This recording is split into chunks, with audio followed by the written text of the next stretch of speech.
अस्सलाम वालेकुम। मुझसे बहुत ज़्यादा पूछे जाने वाले सवाल ये हैं कि अभी हम लोग जब क्रीम बना के रखते हैं ना, तो वो मेल्ट हो जाती है, तो मतलब कि सॉफ़्ट हो जाती है। तो उसका अब ये मैंने मेरे साथ भी ऐसा ही होता है डेली बेसिस पे।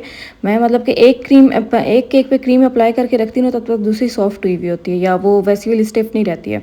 तो उसका ये हल है कि आप उसको दोबारा बीट करो, वैसे ही 5 की स्पीड पे आप लोग उसको दोबारा बीट करो और फिर उसके बाद वो वैसी की वैसी स्टिफ़ हो जाएगी। अभी देखें 4 केक्स हैं, जब आप सोचें कि पहले केक में ही अगर क्रीम सॉफ्ट हो जाए तो फिर अगले केक्स बंदा कैसे करे, तो उसको यही है कि दोबारा विप करके मैं दोबारा से करती हूँ। तो ये तरीका आप लोग भी करके देखें, क्या पता आप लोग की भी प्रॉब्लम सॉल्व हो जाए, क्योंकि सॉफ्ट हो जाती हैं क्रीम्स वगैरह। मुझे नहीं पता हर मुल्क में यही हालात हैं, लेकिन पाकिस्तान में तो यही हालात हैं कि हमारी जो भी क्रीम है ना, मैंने फ्रॉस्टी भी यूज़ की है, मैंने डेली लाइफ भी यूज़ किया है, मैंने विप का भी रिव्यू सुना है, तो हर एक के साथ यही प्रॉब्लम आ रही है। तो पता नहीं शायद हमारे मौसम में ही ऐसा है, या पता नहीं अब हमारी जो रेसिपीज़ हैं क्रीम की वो ख़राब हुई हुई हैं। मुझे कुछ समझ नहीं आती क्या हुआ हुआ क्या नहीं हुआ हुआ, लेकिन मैंने जो चीज़ मैं डेली बेसिस पे करती हूँ ना, वो मैं आप लोगों को बता रही हूँ कि अगर क्रीम सॉफ्ट हो जाए तो आप लोग उसको दोबारा से विप करो, तो वो दोबारा से स्टेबल हो जाती है। अगर आप लोगों ने फ्रिज में रखी हुई है, अगर फ्रिज वाली भी सॉफ्ट हुई हुई है, उसके अंदर बबल्स आए हुए हैं, तो आप लोग उसको बाहर निकाल के दोबारा से बीट करो, वो दोबारा से स्टिफ हो जाएगी। बाकी ये 2 बेंटो केक्स थे, ये ना मैंने दोनों एक साथ ही भिजवाए थे। कज़न मेरे राइडर हैं, वो आए हुए थे अपनी कज़न के साथ,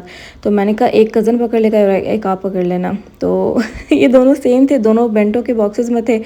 तो राइडर से जो था ना, वो मिक्सअप हो गया, उन्होंने ना ये वाला केक उधर दे दिया और उधर वाला केक इधर दे दिया।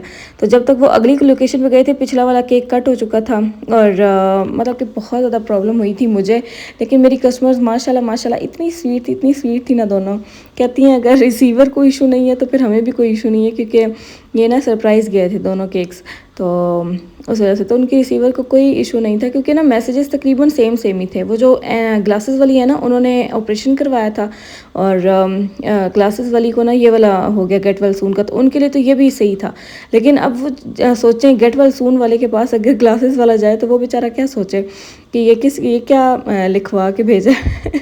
तो खैर ये वाली कस्टमर बहुत ज़्यादा थी, अच्छी थी माशाल्लाह, और कोई इशू नहीं बनाया। मुझे इतनी खुशी, अक्सर मेरे साथ ऐसा होता है कि जब भी कोई गड़बड़ होती है ना, तो माशाल्लाह आगे से ना कस्टमर्स बहुत ज़्यादा अंडरस्टैंडिंग होते हैं, तो उस वजह से मैं बच जाती हूँ। और शायद इसी वजह से गड़बड़ भी होती है कि ये बंदी सीख ही जाए आगे। पता है मैं ऐसे दिमागी प्रेशर नहीं ले सकती बिल्कुल ही, मुझे इतनी टेंशन होती है ना। तो अभी भी मेरे साथ में दर्द शुरू हो गई है। ज़रा सी होती है मिस्टेक, देखें अब ना ऐसे मेरी गलती है ना राइडर की गलती है, हालांकि मैंने उनको पूरा समझा के बेचा था, लेकिन होता है अक्सर इंसान से ही गलतियाँ होती हैं, तो बंदा क्या करे, फिर बैठ के टेंशन ही ले सकते हैं, और क्या हो सकता है।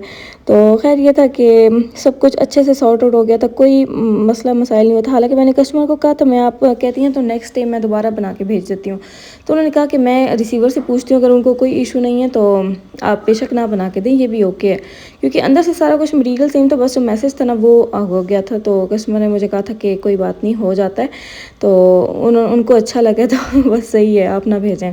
तो शुक्र है, मैंने उस टाइम इतना शुक्र अदा किया, मैंने कहा कस्टमर गुस्से वाली नहीं थी, वरना तो मुझे इतना डर लगता ना अक्सर जब कोई गड़बड़ हो जाए तो।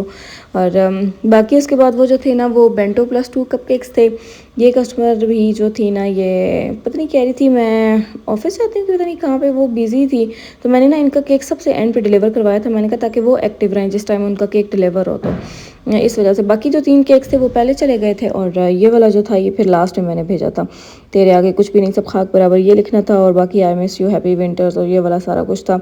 और ये 2 बेंटो केक जितने प्यारे थे ना, उतना इन लोगों के साथ ट्रेजिडी हो गई थी। लेकिन खैर ये था कि मुझे बहुत ज़्यादा अच्छा लगा था, जब आपको अंडरस्टैंड करने वाले लोग मिले ना, मुझे बहुत ज़्यादा खुशी होती है। और बाकी जो थी ना कस्टमर, वो जो थी ग्लासेस वाली, उनको ना ये वाला केक पसंद आ गया था, फ्लोरल वाला, तो वो कहती हैं कि शायद कबूलियत का टाइम था इसलिए वो हमें डिलीवर हो गया। और बाकी जो था ना, ये हादिया का 4 हुप्स थे जो एक कस्टमर ने उसको ऑर्डर दिया था, और उसने माशाल्लाह कंप्लीट करके डिलीवर करवा दिया था। बाकी आप लोग पूछते हो कि ये हम लोग ये कहाँ पे यूज़ होते हैं, ये हुप्स वगैरह, तो इसको आप लोग जो है ना वॉल हैंगिंग के तौर पे भी यूज़ कर सकते हो, आप लोग इसको साइड टेबल के तौर पे भी यूज़ कर सकते हो, और अक्सर होती हैं कबर्ड्स वगैरह, उसमें ना डेकोरेशन पीस की जगह होती है, वहाँ के लिए भी इसकी जगह बन सकती है। ये देखें ऐसे रख सकते हैं हम लोग, ये तो चलो हादिया का फोटोग्राफी वाला स्टैंड है, लेकिन आप लोग ऐसा बनवा के ना ऐसे प्लेस कर सकते हो, या जो है ऐसे वॉल पे जो है ना, ये इनकी जो कस्टमर थी उन्होंने ऐसे हैंग किया था, तो ऐसे आप लोग हैंग भी कर सकते हो। और मतलब कि ये सारी वॉल हैंगिंग्स होती हैं, और साइड टेबल की मतलब कि रूम डेकोर के लिए यूज़ होती हैं, और आप लोग देख लो इसका वर्क वगैरह। बाकी अगर आप लोगों ने बनवाना हुआ तो मुझे व्हाट्सएप करना, मैं इसका नंबर शेयर कर दूँगी आपको, ठीक है।